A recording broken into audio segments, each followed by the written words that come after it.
जय श्री कृष्णा। राधे राधे। आइए सुनते हैं विजया एकादशी व्रत कथा, पूजन विधि, महत्व एवं आरती। एकादशियों का महात्म्य सुनने में अर्जुन को अपार हर्ष की अनुभूति हो रही थी। जया एकादशी की कथा का श्रवण रस पाने के लिए अर्जुन ने कहा, हे पुंडरीकाक्ष, फाल्गुन माह की कृष्ण पक्ष की एकादशी का क्या नाम है तथा उसके व्रत का क्या विधान है? कृपा करके मुझे इसके संबंध में भी विस्तार पूर्वक बताएं। श्री कृष्ण ने कहा, हे अर्जुन, फाल्गुन माह की कृष्ण पक्ष की एकादशी का नाम विजया है। इसके व्रत के प्रभाव से मनुष्य को विजय श्री मिलती है। इस विजया एकादशी के महात्म्य के श्रवण व पठन से सभी पापों का अंत हो जाता है। एक बार देवर्षि नारद ने जगत पिता ब्रह्मा जी से कहा, हे ब्रह्मा जी, आप मुझे फाल्गुन माह की कृष्ण पक्ष की विजया एकादशी का व्रत तथा उसकी विधि बताने की कृपा करें। नारद की बात सुन ब्रह्मा जी ने कहा, हे पुत्र, विजया एकादशी का उपवास पूर्व के पाप तथा वर्तमान के पापों को नष्ट करने वाला है। इस एकादशी का विधान मैंने आज तक किसी से नहीं कहा, परंतु तुम्हें बताता हूँ। यह उपवास करने वाले सभी मनुष्यों को विजय प्रदान करती है। अब श्रद्धा पूर्वक कथा का श्रवण करो। श्री राम का जब 14 वर्ष का वनवास मिला, तब वह भ्राता लक्ष्मण तथा माता सीता सहित पंचवटी में निवास करने लगे। उस समय महापापी रावण ने माता सीता का हरण कर लिया। इस दुखद घटना से श्री राम जी तथा लक्ष्मण जी अत्यंत दुखी हुए और सीता जी की खोज में वन वन भटकने लगे। जंगल जंगल घूमते हुए वे मर्दासन जटायु के पास जा पहुंचे।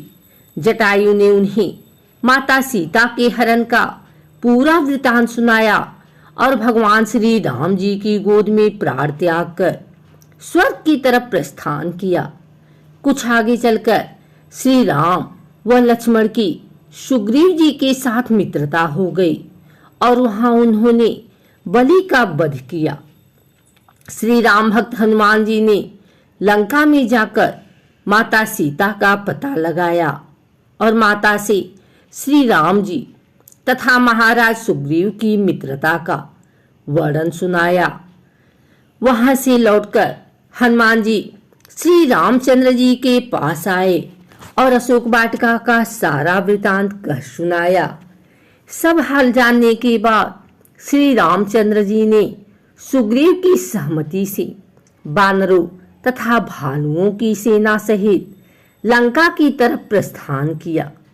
समुद्र किनारे पहुंचने पर श्री राम जी ने विशाल समुद्र को घड़ियालों से भरा देखकर लक्ष्मण जी से कहा, हे लक्ष्मण, अनेक मगरमच्छों और जीवों से भरे इस विशाल समुद्र को कैसे पार करेंगे?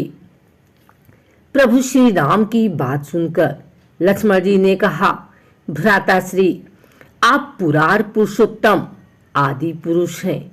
आपसे कुछ भी विलुप्त नहीं है। यहाँ से आधा योजन दूर कुमारी द्वीप में वक्दालभ्य मुनि का आश्रम है। वे अनेक नाम के ब्रह्माओं के ज्ञाता हैं। वे ही आपकी विजय के उपाय बता सकते हैं। अपने छोटे भाई लक्ष्मण जी के वचनों को सुन श्री राम जी वक्दालभ्य ऋषि के आश्रम में गए और उन्हें प्रणाम कर एक ओर बैठ गए।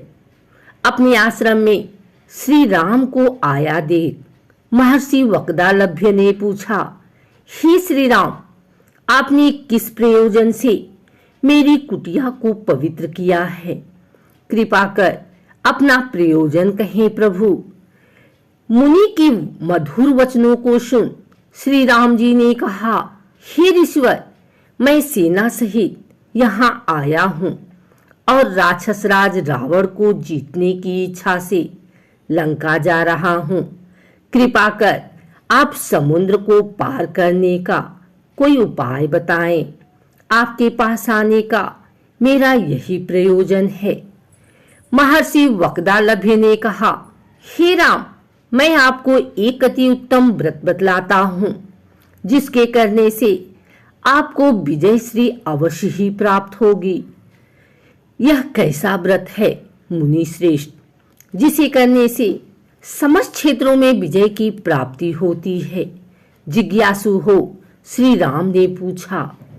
इस पर महर्षि वक्दालभ्य ने कहा, हे श्री राम, फाल्गुन माह के कृष्ण पक्ष की विजया एकादशी का उपवास करने से आप अवश्य ही समुद्र को पार कर लेंगे और युद्ध में भी आपकी विजय होगी। हे मर्यादा पुरुषोत्तम, इस उपवास के लिए दशमी के दिन स्वर्ण, चांदी, तांबे या मिट्टी का एक कलश बनाएं। उस कलश को जल से भरकर तथा उस पर पंच पल्लव रखकर उसे वेदिका पर स्थापित करें। उस कलश के नीचे सतनजा अर्थात मिले हुए 7 अनाज और ऊपर जौ रखें। उस पर विष्णु की स्वर्ण की प्रतिमा स्थापित करें। एकादशी के दिन स्नान आदि से निवृत्त होकर धूप, दीप, नैवेद्य, नारियल आदि से भगवान श्री हरि का पूजन करें। वह सारा दिन भक्ति पूर्वक कलश के सामने व्यतीत करें और रात को भी उसी तरह बैठे रहकर जागरण करें। द्वादशी के दिन नदी या तालाब के किनारे स्नान आदि से निवृत्त होकर उस कलश को ब्राह्मण को दे दें। हे दशरथ नंदन, यदि आप इस व्रत को सेनापतियों के साथ करेंगे तो अवश्य ही विजयश्री आपका वरण करेगी। मुनि के वचन सुन श्री रामचंद्र जी ने विधि पूर्वक विजया एकादशी का व्रत किया और इसके प्रभाव से राक्षसों के ऊपर विजय प्राप्त की। हे अर्जुन, जो मनुष्य इस व्रत को विधि विधान के साथ पूर्ण करेगा, उसकी दोनों लोक में विजय होगी। श्री ब्रह्मा जी ने नारद जी से कहा था, जो इस व्रत का महात्म्य श्रवण करता है या पढ़ता है, उसे वाजपेयी यज्ञ के फल की प्राप्ति होती है। भगवान विष्णु का किसी भी रूप में पूजन मात्र समस्त मनोकामना पूर्ण करता है। श्री राम हालांकि स्वयं विष्णु के अवतार थे, अपितु अपनी लीलाओं के चलते प्राणियों को सद्मार्ग दिखाने के लिए उन्होंने विष्णु भगवान के निमित्त इस व्रत को किया। विजय की इच्छा रखने वाला इस उपवास को करके अनंत फल का भागी बन गए। विजया एकादशी व्रत की महिमा पद्म पुराण और स्कंद पुराण के अनुसार स्वयं भगवान राम ने लंका पर विजय प्राप्त करने के लिए इसी एकादशी का व्रत किया था। मान्यता है कि विजया एकादशी का व्रत रखने और विधि विधान से पूजा करने से विपरीत परिस्थितियां व्यक्ति के लिए अनुकूल होने लगती हैं और शत्रुओं पर विजय प्राप्त होती है। विजया एकादशी व्रत के बारे में शास्त्रों में लिखा है कि यह व्रत करने से स्वर्णदान, भूमिदान, अन्नदान और गौदान से अधिक पुण्य फलों की प्राप्ति होती है और अंततः प्राणी को मोक्ष की प्राप्ति होती है। यह भी मान्यता है कि इस महान पुण्यदायक व्रत को करने से व्रती को वाजपेयी यज्ञ का फल मिलता है एवं सभी मनोरथ सिद्ध होते हैं। धार्मिक मान्यता के अनुसार यदि आपका कोई शत्रु आपको परेशान करता है तो उसे परास्त करने के लिए ये व्रत करना अच्छा रहता है। विजया एकादशी पर शेषनाग की सैया पर विराजमान लक्ष्मी जी जिनके चरण दबा रही हों, उन भगवान श्री नारायण की पूजा का विधान है। पूजा के लिए सबसे पहले पूजा स्थल के ईशान कोण में एक वेदी बनाएं और उस पर सप्तधान रखें और यहाँ जल से भरा एक कलश स्थापित करें। कलश में आम या अशोक के ताजे पत्तों को रखें और इसके बाद भगवान विष्णु की मूर्ति या फोटो स्थापित करें। पंचामृत से स्नान करवाकर भगवान को पीले चंदन का तिलक लगाकर पीले फूल, मौसमी फल, तुलसी दल और नैवेद्य आदि अर्पित कर धूप दीप जलाएं और विजया एकादशी के व्रत की कथा सुने। आखिर में दीप व कपूर से भगवान विष्णु की आरती करें। यथाशक्ति पूरे दिन व्रत रखें और विष्णु जी के मंत्र ओम नमो भगवते वासुदेवाय का जाप करें। इस दिन विष्णु जी के मंदिर में दीपदान करना बहुत शुभ माना गया है। इस दिन हरि भक्तों को परनिंदा, छल कपट, लालच, द्वेष की भावनाओं से दूर रहना चाहिए और काले वस्त्र पहनने से बचना चाहिए। यदि उपवास रखें तो बहुत उत्तम होगा, नहीं तो एक वेला सात्विक भोजन ग्रहण करें। एकादशी के दिन चावल और भारी खाद्य का सेवन न करें। इस दिन रात्रि के समय पूजा, उपासना, हरि कीर्तन करना बहुत पुण्यदायक माना गया है। आइए सुनते हैं एकादशी माता की आरती। ओम जय एकादशी, जय एकादशी, जय एकादशी माता। विष्णु पूजा व्रत को धारण कर शक्ति मुक्ति पाता।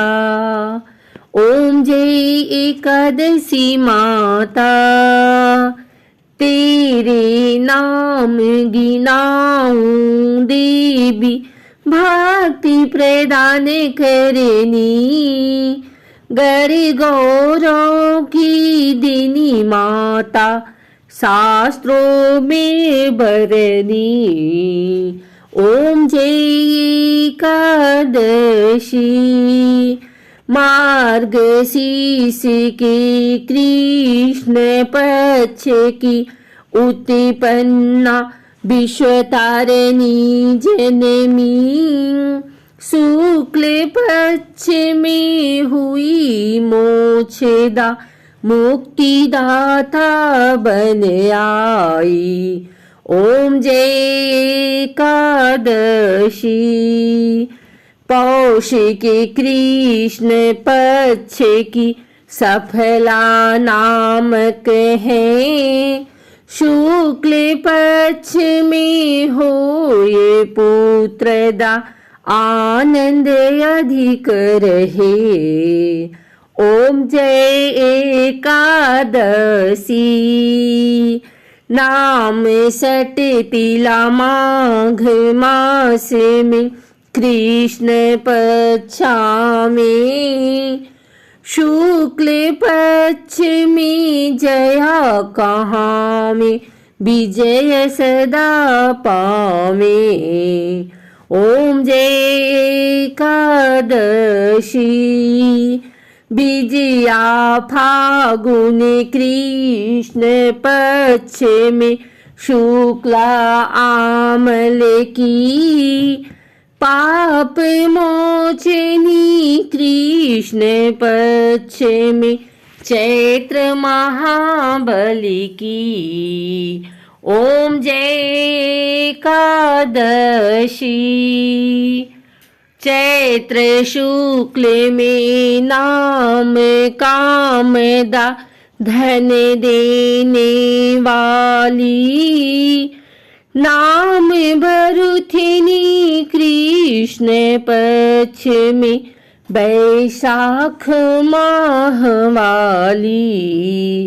ओम जय एकादशी, शुक्ल पक्ष में होए मोहिनी, अपराजेष्ठ कृष्ण पक्षी।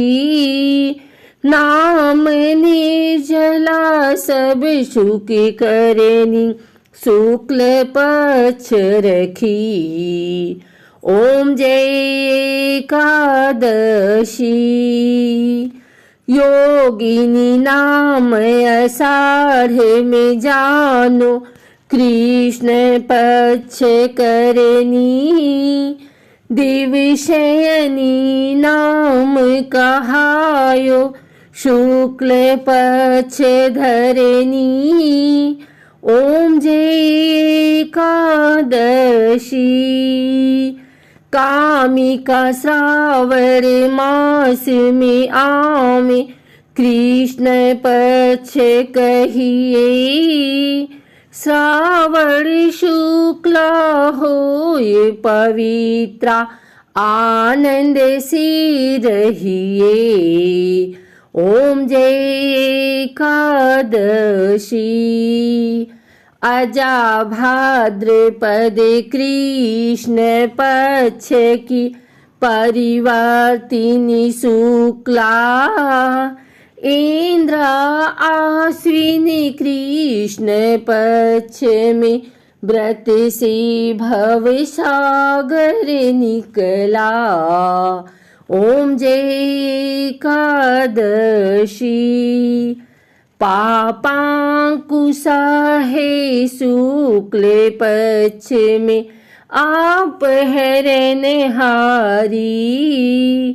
रमा मास कार्तिक में आवे, सुखदायक भारी। ओम जय एकादशी।